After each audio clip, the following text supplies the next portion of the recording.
नमस्कार, प्रणाम। हम गोपाल कृष्ण मिश्रा।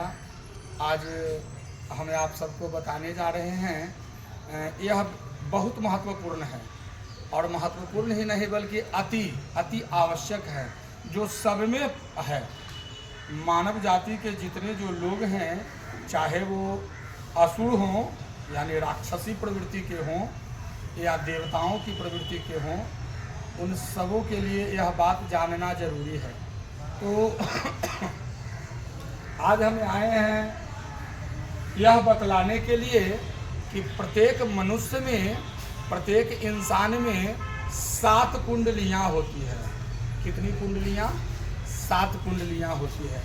इन 7 कुंडलियों के बारे में आज हम आप सबको विशेष रूप से बताएंगे और बताने जा रहे हैं। सबसे पहले हम इसका नाम जानते हैं।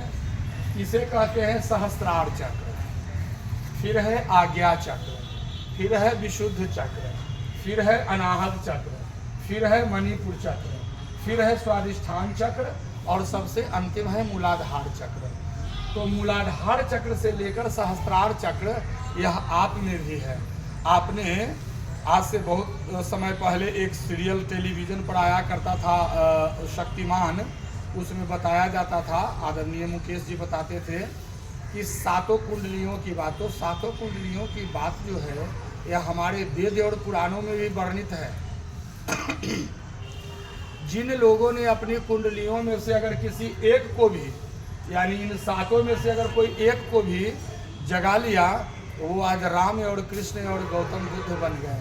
और जो नहीं जगा पाए किसी कारण से, आज भी वो इधर उधर दर बदर भटक ही रहे हैं, यानी उनके जीवन से भटकाव कम नहीं हुआ। तो आइए हम लोग शुरू करते हैं।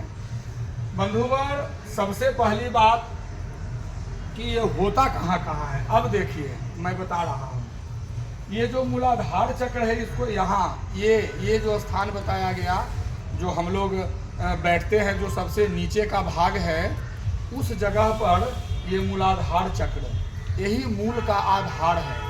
मूल यानी आपके शरीर का कफ, पीत, वाय जो भी है, इन सभी चीज़ों का, दैहिक, दैविक, भौतिक, हर तरह के ताप का भी इसी से क्लियर हो जाएगा। लेकिन कब? जब यदि आप इसको जगाते हैं। तो जगाने के बारे में मैं बताऊंगा कि जगाया कैसे जाता है। तो ये है मूलाधार चक्र, जो यहाँ अवस्थित होता है।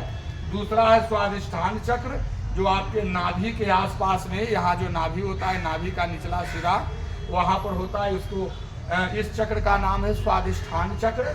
फिर उसके बाद मणिपुर चक्र आता है। ये मणिपुर चक्र आपका बीचों बीच में हृदय से नीचे और पेट के बीच का मध्य भाग में स्थित है। इसको हम मणिपुर चक्र कहते हैं। उसके बाद आता है आपका अनाहत चक्र, जो हृदय के बीचों बीच में यहाँ पर अवस्थित होता है।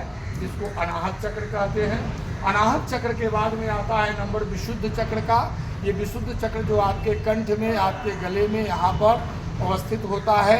इसी से हम लोग अच्छे या बुरे जो भी वाक्य जो है, बात जो है, उसको निकालते हैं, बोलते हैं, मुख से निकालते हैं।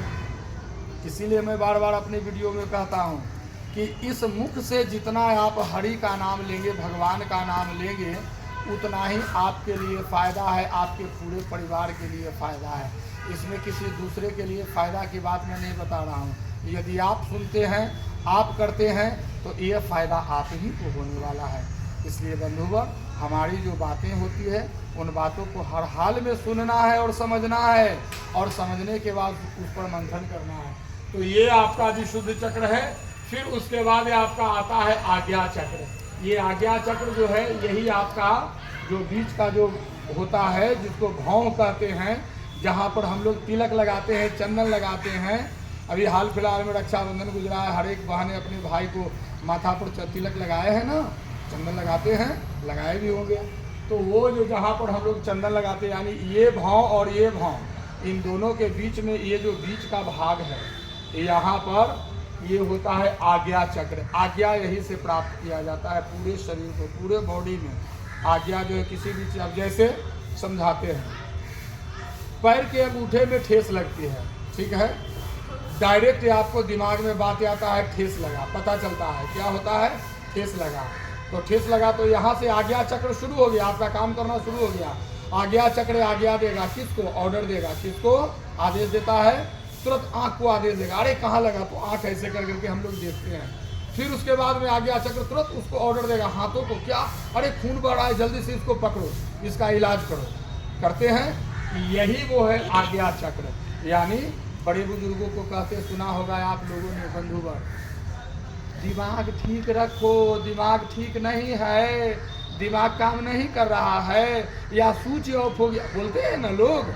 तो मैं तो भाई सरल और साधारण भाषा में समझाने निकला हूँ, इस राह में निकल पड़ा हूँ। अब अंजाम चाहे जो हो उसकी हमें परवाह नहीं, लेकिन मैं इतना ज़रूर, मुझे कभी कभार आता है, स्मरण में आता है कि माना कि आज हमारे वीडियो को लोग नहीं देखना चाहते हैं, कहते हैं कि बकवास करते हैं बाबा, ये वो फलाना जगह, लेकिन मैं दावे के साथ कहता हूँ कि आने वाला वक्त जो है जो हमारा ही होगा।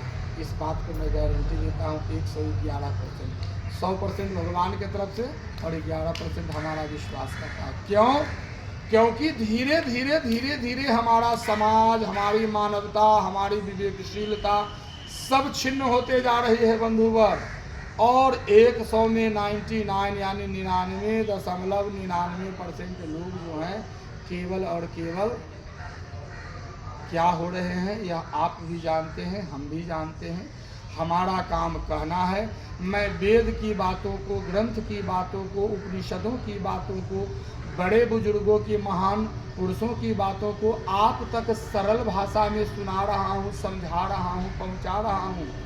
और मैं जानता हूँ यह आपको अति आवश्यक है इन सब बातों को श्रवण करना, सुनना, क्योंकि जब आप सुनेंगे तब अगर आप निश्चित और नियमित रूप से सुनिए हमारा वीडियो, नहीं तो आपका मन और मिजाज बदल गया तो जो कहे सो से, मैं उसके लिए भी चैलेंज करता हूँ।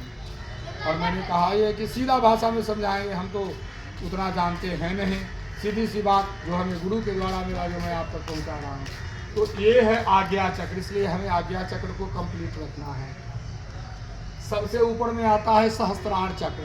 सहस्त्रार चक्र जिसको हम लोग जो ठेठ भाषा में कहते हैं टिक्की, कहते हैं ना, हिंदू, प्रत्येक हिंदू के बच्चे को माथा में शिखा यानी टिक्की चुटिया होनी चाहिए, मस्तक पर, ललाट पर तिलक होनी चाहिए।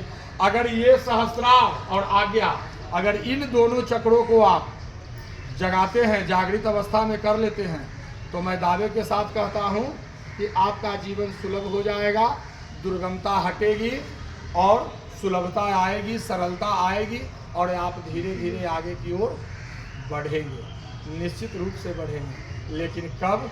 जब आप हमारी चैनल के द्वारा, हमारा चैनल है यूट्यूब में चलता है जिसका नाम है गोपाल कृष्ण मिश्रा, आप पहले उस चैनल पर जाएं और उसमें आने वाले जो कार्यक्रम होते हैं, हमारा नाच गाना का कार्यक्रम नहीं होता बंधुवर, हम जो भी बोलते हैं ठोक ठेठाकर बोलते हैं और सरल भाषा में बोलते हैं जो आप तक पहुँचे।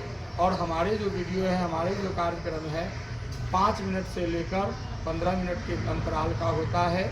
इसमें योग, प्राणायाम, व्यायाम, कसरत, एक्सरसाइज नए ज़माने का भी, उसके साथ साथ में कुछ मोटिवेशनल बातें, ज्ञान प्रेरक बातें, ज्ञानवर्धक बातें, जिसे आप भी सुन सकते हैं, आपके बच्चे भी सुन सकते हैं, आपकी पत्नी भी सुन सकती है और आपके माता पिता भी सुन सकते हैं। अर्थात 5 साल से लेकर, बचपन से लेकर 55 तक नहीं, 99 तक, 99 वर्ष की उम्र तक के भी वृद्ध लोग हमारे इन बातों को सुन सकते हैं, समझ सकते हैं और अपने जीवन के पथ पर आगे बढ़ सकते हैं।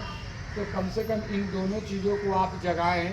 विशेष रूप से मैं विशेष जानकारी मैं किसी अगले दिन दूंगा, और आज बस मैंने केवल नाम बताया है। इन 2 चक्रों के बारे में मैं बता देता हूँ। एक सहस्त्रार चक्र है, इसको जागृत करने का सीधा और सरल तरीका यही है कि आप और अपने बच्चों को शिखा यानी टिकिया रखने के लिए आज से ही शुरू कर दीजिए, आज से ही। और देखिए इसका क्या फ़ायदा है। नंबर 1 फिर है आज्ञा चक्र। ये चक्र, इस चक्र को जागृत करने के लिए इसको आपको हमेशा तिलक रात में सोने के समय में हटा देना है। बाकी दिन भर जो आप काम करते हैं, कहीं आते जाते हैं, बच्चा पढ़ने लिखने जाता है, लेकिन तिलक रहना चाहिए, यानी माथे में चंदन जरूर से जरूर होना चाहिए। अगर इन दोनों कामों को आप करते हैं तो आपका ये 2 चक्र जागृत हो जाएगा। और जब ये 2 चक्र जागृत हो जाएंगे तो इन्हीं 2 चक्र से ही आपका जन्म से लेकर मृत्यु तक के संवर जाएगा, सज जाएगा। फिर भी मैं बताऊंगा आने वाले वीडियो में। आज बस मैं अपनी वाणी को यहीं पर विराम देता हूं और फिर मिलते हैं एक अगले अंक में। तब तक के लिए नमस्कार, जय श्री राम।